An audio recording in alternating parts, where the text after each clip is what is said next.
इसके अलावा सी double bond और C2H5 भी है मेरे पास। C double bond O C2H5 bond वो ऐसी, साथ में ये जो बाहर निकल जाएगा, तो C2H भी जाके अटैच होना था, उस पर होगा C2H जाके अटैच। और ONA जाके तो अटैच नहीं हो सकता, तो CH3 के साथ और एक साथ में CH के COO C2H स्थाई से यहाँ पे। अब बी वाला जो कंपाउंड है, मेरे को बस यही देखना है कि CH3 जो मेरा ईस्टर बना है का एडिशन करवा देते हैं। H3O के प्रेजेंस में अगर एडिशन करवा देता हूँ होगी, CH3 है, CO है, CH2 है और COO C2H5 है। तो मैं अगर इस C2H5 दूँ यहाँ से, H5 को अलग से OH के साथ ऐड करवा देता हूँ और CO के साथ मैं H भेज देता हूँ, तो सिंपली मेरा एक मेरा CH3 CO CH2 and C double यानी कि कार्बोक्सिलिक एसिड, वही सबसे डबल बॉन्ड OH और साथ में C2H5 C2H5 OH बना देगा। C2H बचा था, ये यहाँ से OH के साथ मिला, C2H5 बना दिया। अब इसमें अगर मैं डीकार्बोक्सिलेशन रिएक्शन कर देता हूँ, तो डीकार्बोक्सिलेशन रिएक्शन का मतलब यही है कि सिंपली मेरा है हीट हुआ है और उसमें डीकार्बोक्सिलेशन हुआ है, तो ये CH3 C से टूटे जगह पे CH आ जाएगा, ये H3 C और जगह पे एक नया हाइड्रोजन का ही अटैचमेंट करवाना है हम लोगों को, CH3। जो दूसरा बाई प्रोडक्ट बनेगा वो बाई प्रोडक्ट होना चाहिए कार्बन डाइऑक्साइड गैस, क्योंकि रिएक्शन में हमेशा carbon dioxide gas to gas को बाहर निकाल, रिमेनिंग ये वाला जो H था H अटैच हो गया यहाँ पे आके, और CH3CO CH3 यानी कि मेरा एसिड।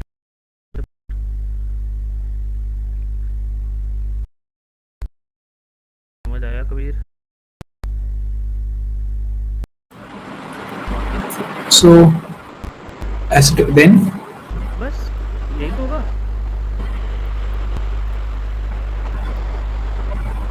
so एक minute compound this compound B is acetone. It's not CH3CO CH3. Sir answer is this ring जो थर्ड वाला, ये कैसे पॉसिबल हो सकता है? तो वही रिंग कैसे फॉर्म हुई मुझे वही नहीं समझ में आ रहा था। एंड आर यू श्योर, मतलब ये ग्रीन है तो इसका मतलब ये करेक्ट आंसर है ऐसा? यस सर, वो एनालिसिस जब देख रहा था तो उसमें ये अनअटेम्प्टेड था। एथिल एसीटेट के साथ CH3CO C2H5 के साथ जब सोडियम मेथॉक्साइड लगता है, ethyl acetate sodium methoxide ethanol में कंपाउंड ए देता है, तो कंपाउंड ए तो एथाइल एसीटोएसीटेट बन गया, राइट, बीटा कीटो एस्टर बनेगा, और उसके बाद उसको सब्सिक्वेंट हीटिंग करोगे in presence of acid, this compound P क्या है? ये जिंक का कैसे पॉसिबल है?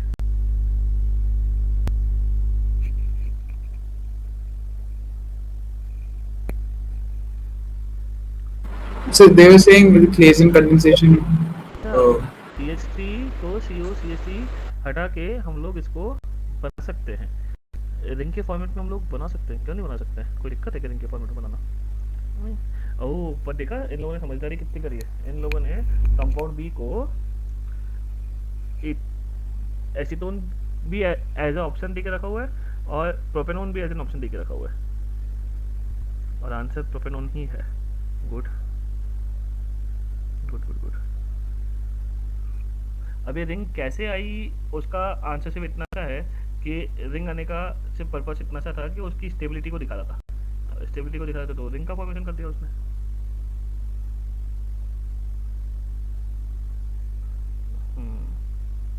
करेक्ट। So like अगर जैसे जो सीधा मतलब अगर रिंग जैसे दी हुई है, बट सपोज एन एग्जाम मेरे को अगर वो बीटा कीटो एस्टर जो बनता है उसमें, तो इसमें वो अगर मैं उसकी रिंग ना बनाऊं देन मैं आइडेंटिफाई कैसे करूंगा अगर मैं सिर्फ उसका वही लिख दूं, जैसे ईथेन को हम लिखते हैं ना C2H5, अगर मैं पूरा उसमें उसको एक लिख दूंगा विदाउट मेकिंग द रिंग, वो तो ऑप्शन में ही नहीं फिर दिया हुआ, एक सेकंड क्योंकि मैंने हाँ जी just give me a second to explain. जो आपने क्वेश्चन पूछा उसके हिसाब से मैं बता रहा हूँ कि एक्चुअली मैंने जो दिमाग लगाया मैंने लगाया तो कार्बोक्सिलेशन है तो का मतलब है कि उसने उसमें से कार्बन डाइऑक्साइड हटा दिया होगा। बट प्रॉब्लम ये है कि क्वेश्चन में कहीं भी डीकार्बोक्सिल, क्योंकि मेरे को जो रिएक्शन पता थी उसके हिसाब से डीकार्बोक्सिल होना चाहिए था, बट क्वेश्चन में उसने ये दिया कि इथेनॉल के साथ ए कंपाउंड बनता है which on heating in the presence of acid give B. बस इतना बोल के उसने छोड़ दिया, उसने ये नहीं बोला कि उसमें आपको डीकार्बोक्सिल करना है। मैंने थोड़ा सा एक्स्ट्रा कर दिया इसलिए मेरा आंसर एसीटोन आ गया। बट अगर मैं इसी कंडीशन में CH3 CO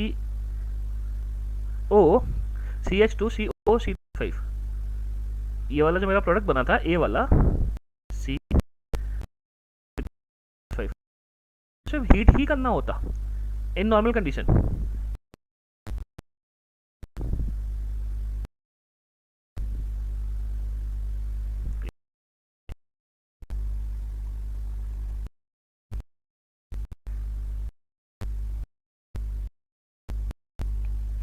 COO C2H5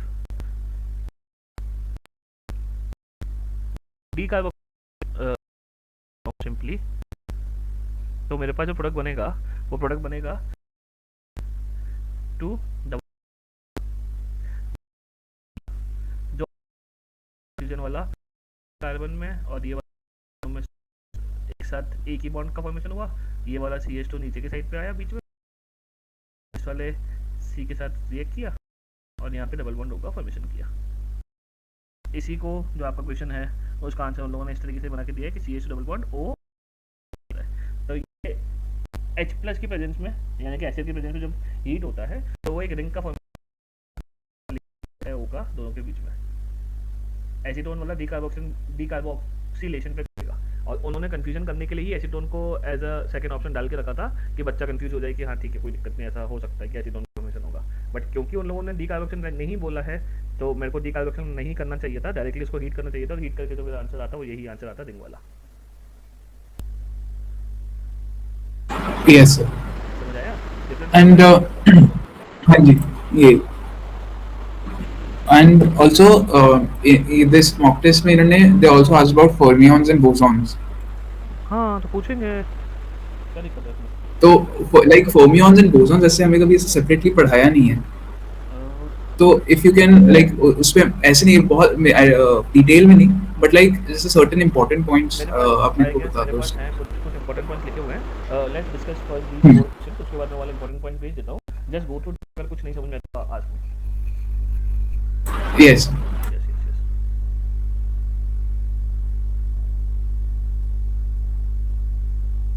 And sir, what is polydisparity index? ये कहाँ से अगर लोग का सर वो भी पूछा था। अरे ये तो polydisparity index of polymer. ये पॉलीडिस्पेरिटी इंडेक्स जो है ना, ये तो बहुत पहले क्वेश्चन आया करता था, क्योंकि हिट्रोजेनिटी मतलब चेन की जो लेंथ होती है, यानी कि मान लो आपको कोई सैंपल दे के रखा है, उसमें जो चेन की लेंथ है उसके अंदर कितनी हिट्रोजेनिटी यानी कि नॉन यूनिफॉर्मिटी वो यूनिफॉर्मिटी है, वो जानने के लिए पीडीआई पॉलीडिस्पेरिटी इंडेक्स यूज हुआ करता था। तो उसका सिंपली एक फॉर्मूला है पीडीआई का, तो कि MW/Mn यानी कि जो एवरेज मॉलिक्यूलर वेट है divide by the number of average molecular wait, खत्म। अगर पीडीआई की वैल्यू 1 आ रही है तो इसका मतलब है परफेक्टली यूनिफॉर्म है, और 1 से हाइयर आ रही है तो अलग अलग चेन्स की साइज होती जाएंगी। सर क्या है formula? Average molecular weight MW to the number of average molecular weight, यानी कि number of average N ratio है दोनों का बीच का। MW 0.1 से कम होगी तो मोनो डिस्पर्स पार्टिकल्स होंगे, 0.1 से लेकर 0.3 तो कंसीडर मोनो डिस्पर्स से करते हैं उनको, नैनो मेडिसिन में काम आता है। और मोर देन 0.7 हो गई तो हाईली पॉली डिस्पर्स हो जाएगा, क्योंकि जो इसमें जो पार्टिकल्स है वो एग्रीगेट या क्लस्टर्स बना देते हैं। ये तो नैनो पार्टिकल रिसर्च में यार, ये तो पॉलीमर्स का बहुत डीप का क्वेश्चन है, ये कैसे दे दिया इन लोगों ने पॉलीमर केमिस्ट्री का question. So they were saying कि वो जैसे this books had open इनका जो analysis था, they were saying कि memory based questions में someone had said कि similar type of question had come the real exam में, तो they tried to recreate the whole different weightage of chapters. उन्होंने वाली चीज़ कर दी होगी, नो इश्यूज, बढ़िया है। इसका बेसिक फॉर्मूला याद रख लेना, क्योंकि अगर वो लोग पीडीआई पूछेंगे तो पीडीआई में उन लोगों को मॉलिक्यूलर वेट, चलो मॉलिक्यूलर वेट नहीं भी दिया उन लोगों ने तो इनको मॉलिक्यूलर नंबर तो देना ही पड़ेगा, तो उसको चेक कर लेना, ये गेट द आंसर। हम लोग क्या करते थे, क्वेश्चन डिस्कस करते थे। Question is which of the following statement is correct incorrect regarding nature behaviour of fermions and तो ये वाला क्वेश्चन तो मैं जस्ट कॉपी कर देता हूँ क्योंकि मैं फर्मियंस बॉसन्स के क्वेश्चंस पहले वो पॉइंट्स भेज देता हूँ, जस्ट गो थ्रू देम, उसके बाद ये वाला क्वेश्चन एक बार डिस्कस कर लेंगे अगर नहीं आएगा तो। ऑलराइट और ये पॉली डिस्कशन तो 1.25 दे के रखा है, एमएन ने दे के रखा है, डायरेक्टली मल्टीप्लाई कर देना उसको 1.25 को 800 से मल्टीप्लाई कर देगा 1000 आंसर आ जाएगा इसका एमडब्ल्यू का। यस 1.25 to MW upon 800 तो 800 से 1.25 मल्टीप्लाई होएगा, सीधा सीधा हो जाएगा। बट गुड यार पीडीआई का इसने दे दिया। हाँ, तो जब ये वाले एंड हाँ ऑल्सो सर उन्होंने वो भी पूछा था केमिस ऑप्शन, वो मैंने तुक्का मारा था तो ठीक हो गया। एक ही चीज पता थी, आई न्यू ओनली वन। एक तो उसका मोनोलेयर बनता है, मल्टीलेयर नहीं बनता। It is irreversible and enthalpy बहुत ज्यादा होती है। And anything else? हाँ एक तो मोनोलेयर फॉर्मेशन आपने इरिवर्सिबिलिटी आपको पता है, उसकी बॉन्ड डिस्टेंस बहुत होती है 80 से लेकर 240 जूल पर मोल तक बॉन्ड एंथैल्पी हाई मतलब एब्जॉर्प्शन एंथैल्पी हो जाती है उसकी। एब्जॉर्प्शन नहीं होगा, हाई बॉन्ड स्ट्रेंथ, क्योंकि उसमें एब्जॉर्प्शन एंथैल्पी जो है 80 से लेकर 240 किलो पर मोल तक होती है और बहुत ज़्यादा स्पेसिफिक भी होता है, तो हाई स्पेसिफिसिटी भी है इसमें। अगर एडजॉर्बेंट कंप्लीट करने से पहले एडजॉर्बेंट और एडजॉर्बेंट दोनों के अंदर कॉम्प्लीमेंट्री केमिकल रिएक्टिविटी होगी, यानी एक दूसरे के कॉम्प्लीमेंट होंगे तब जाके वो केमिकल ऑप्शन होगा, नहीं तो केमिकल ऑप्शन नहीं होता है इन जनरल सेंस। और टेम्परेचर डिपेंडेंट है, जैसे फिजियोल ऑप्शन केमिकल ऑप्शन भी वही करता है कि इंक्रीज करता है, उसको एक्टिवेशन एनर्जी चाहिए, बट बहुत ज़्यादा हाई टेम्परेचर कर दोगे तो फिर वो भी डिक्रीज हो जाएगा। जैसे फिजी जो ऑप्शन करता है ना कि पहले इनिशियली इंक्रीज करता है टेम्परेचर के साथ, एक मिनिमम एक्टिवेशन एनर्जी जो होती है वहाँ पहुंच जाता है, और उसके बाद अगर आपने टेम्परेचर इंक्रीज करते हो तो केमिकल ऑप्शन भी डिक्रीज होना चालू हो जाता है, जैसे फिजिक्स ऑप्शन भी होता है। सेम ही कंडीशन है दोनों की। यस सर, ये भी सर्विस केमिस्ट्री में ही आता है। सरफेस केमिस्ट्री का पार्ट है। और कुछ पूछना है इसके अलावा इसमें? Sir I am just browsing through that gallery, उस पे फोटोज हैं। आप मेरे को वो भेज दो। हाँ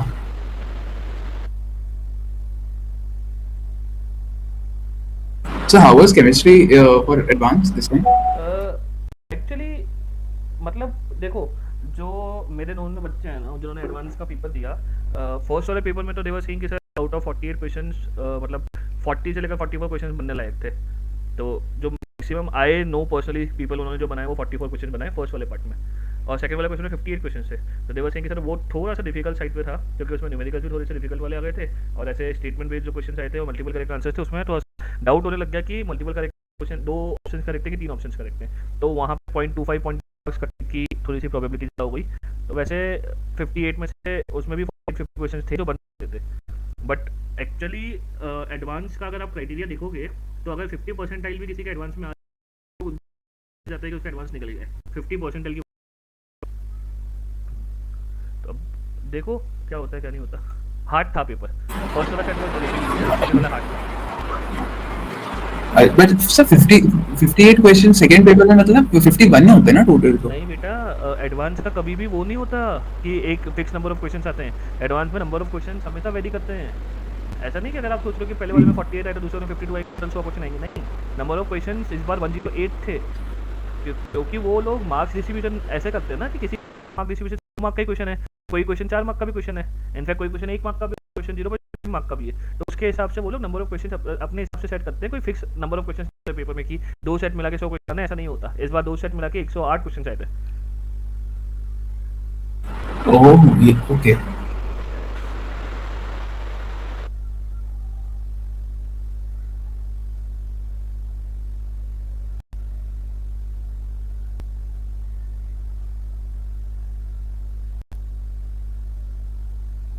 इतना डीप में क्वेश्चन में पूछा गया है क्या कि फर्मियंस के कुछ टाइप होते हैं, जैसे क्वार्क्स, लेप्टॉन्स और कंपोजिट फर्मियंस, वो भी पूछे गए थे क्या कहीं पे? और जैसे बोसॉन्स के भी टाइप होते हैं, गॉस बोसॉन्स, हिग्स बोसॉन और कंपोजिट बोसॉन्स, ऐसा कुछ पूछा गया है क्या कभी? अब सर क्वार्क्स पे तो एक आया था, ये दिस आई न्यू कि लाइक सबसे स्मॉलेस्ट या कुछ ऐसा था। क्योंकि मेरे पास जो लिखा हुआ है ना वो एक्चुअल में कोर स्ट्रक्चर, एक बार मैं भेजता हूँ, just go through this on WhatsApp, उसके बाद डिस्कस करते हैं कि क्या है क्या नहीं है। ये देखो, ये वाली बेसिक चीज़ मेरे पास है।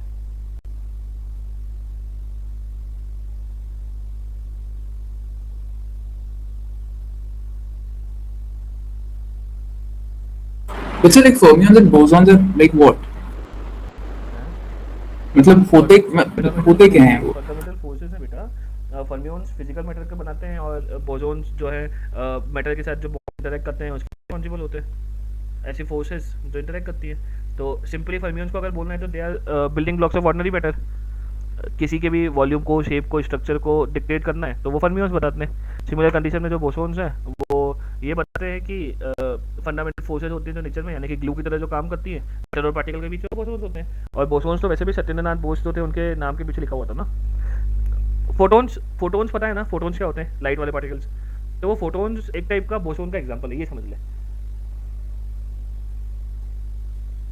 ओके।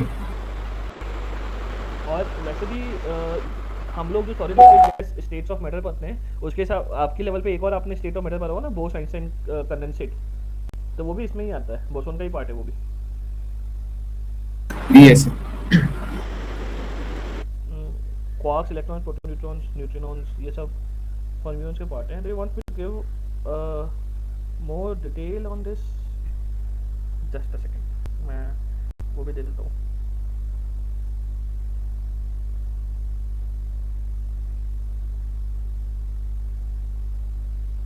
अच्छा, एक्चुअल में यहाँ पे वाली चीज़ भी आती है कि हीलियम 3 और हीलियम 4 एटम के बीच में डिफरेंस क्या है, हीलियम 3 किसका है और हीलियम 4 किसका है। तो हीलियम 3 जो है वो फर्मियोन्स के एग्जांपल है, और जो हीलियम 4 है आपके इसके बोसोन्स के एग्जांपल्स हैं। यहाँ पे भी ध्यान रखना। देता हूँ एक सेकंड, इसका डिफरेंस भी देता हूँ तो समझ में आ जाएगा मैं क्या बोलना चाह रहा हूँ।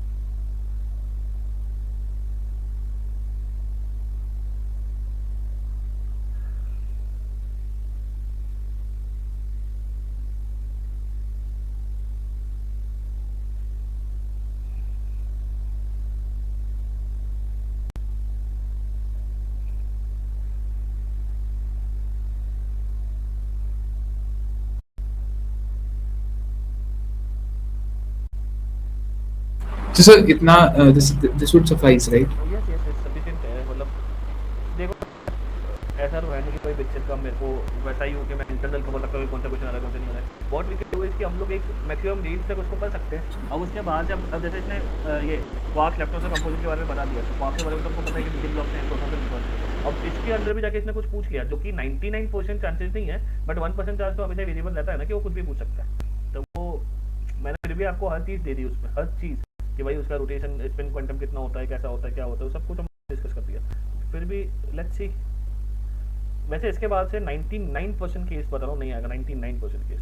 अब अगर आप ये वाला क्वेश्चन देखो, which of the following is incorrect regarding the nature and behaviour of fermions and bosons. अब उसने पहले ऑप्शन में ये देके रखा हुआ है कि an electron is fermion and 2 electrons can occupy the same atomic orbital only if they opposite spin. Correct है कि हमको पता है कि इलेक्ट्रॉन जो है वो फर्मियन का पार्ट है, और एक अगर आप एस का ऑर्बिटल ले लो तो एक ऑर्बिटल सिर्फ 2 ही इलेक्ट्रॉन्स ले सकते हैं, वो भी एक का आपका क्लॉकवाइज स्पिन होना चाहिए, दूसरे का एंटी क्लॉकवाइज स्पिन होना चाहिए। तो दिस इज ट्रू। सेकंड वाला उसने बोला photons are bosons that carry electromagnetic forces and they do not have a net electrical charge. अभी जस्ट मैंने अभी बताया, अभी जस्ट कि फोटोन जो होते हैं वो बोसॉन के एग्जांपल होते हैं और उनके लिए इलेक्ट्रोमैग्नेटिक फोर्सेस होती है, तो ये भी करेक्ट हो गया। थर्ड वाला पार्ट उसने बोला अल्फा पार्टिकल जो हीलियम 2+ है ये 4 फर्मियन से मिलकर बनता है जिसमें 2 प्रोटॉन 2 न्यूट्रॉन होते हैं, यानी कि नेट अल्फा पार्टिकल जो है वो बोसॉन की तरह बिहेव करेगा। तो वहाँ पे जो मैंने एग्जांपल दिया वो भी लिखा हुआ है कि अगर हीलियम 2+ को देख रहे हो अल्फा पार्टिकल को तो फर्मियन का बना हुआ है, बट जो अल्फा पार्टिकल है वो बोसॉन की तरह बिहेव करेगा। This is also true. बचा लास्ट वाला कि Pauli exclusion principle applies to all fundamental entities, a large number of photons strictly prohibited from occupying the exact quantum state simultaneously. और boson की डेफिनेशन में सबसे पहली चीज़ यही होती है कि इट डज नॉट फॉलोज ये क्या बोलते हैं आपका पॉलीज एक्सक्लूजन प्रिंसिपल। सबसे पहली डेफिनेशन यही है इसकी कि पॉलीज एक्सक्लूजन प्रिंसिपल को बोसोन फॉलो नहीं करते हैं, एंड दैट्स ट्रू। तो लास्ट वाला ऑप्शन आपका इनकरेक्ट ऑप्शन हो गया क्योंकि उसने बोला है कि फॉलोज ये क्या बोलते हैं पॉलीज एक्सक्लूजन प्रिंसिपल, जबकि नहीं फॉलो करता है वो। तो मैं आपको एक वो भी दिखा देता हूँ जहाँ पे ये वाली चीज़ लिखी हुई थी कि दे do not follow, they do not, मैं दिखा देता हूँ। इसमें लिखा हुआ है कि अगर आप बोसॉन्स के बिहेवियर में देखोगे ना तो उसमें उसने मेंशन करके रखा हुआ है कि दे डू नॉट फॉलो। यस।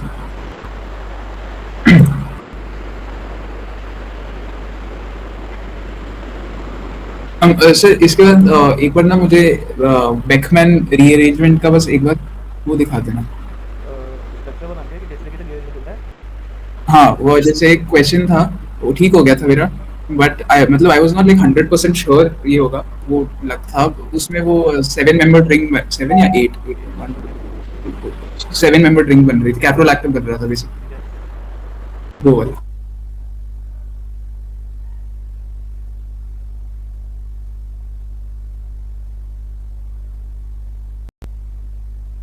क्या बिल्कुल सिंपल फॉर्मेट में समझा दूँ इसको तो बहुत इजीली समझ में आ हाँ जाएगा। यस सर, अगर सिंपल। एडवांस वर्जन में चाहिए तो मैं एडवांस वर्जन में जा सकता हूँ उसके, क्योंकि एक में न्यूक्लियोफिलिक एडिशन रिएक्शन हो जाएगा और फिर उसमें एक कीटोन रीअरेंजमेंट हो जाएगा। बट ठीक है, एनीवेज ये जो मैंने भेजा एक बार उसको देख ले, उसमें देख लिखा हुआ है बोसोन के बिहेवियर में कि does not obey Pauli's axis. पहली पहली चीज़ उसने ये लिखी है।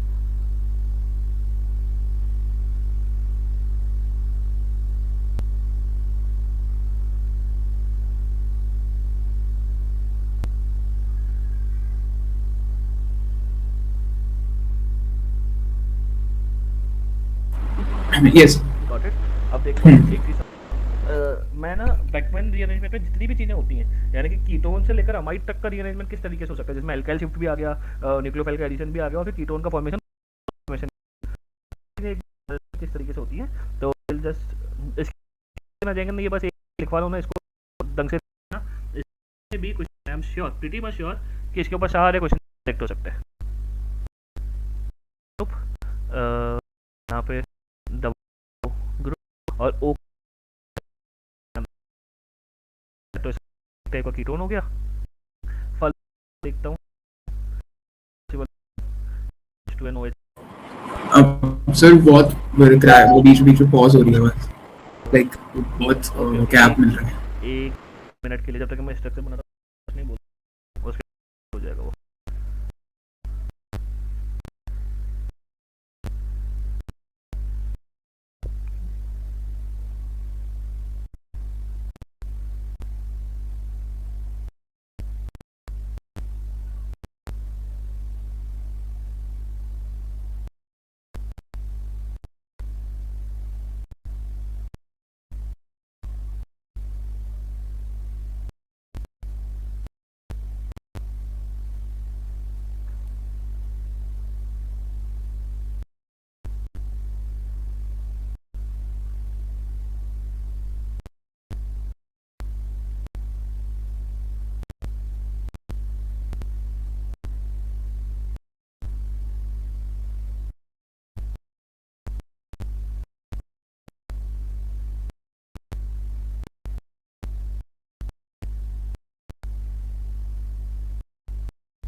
कभी नहीं ऑडिबल।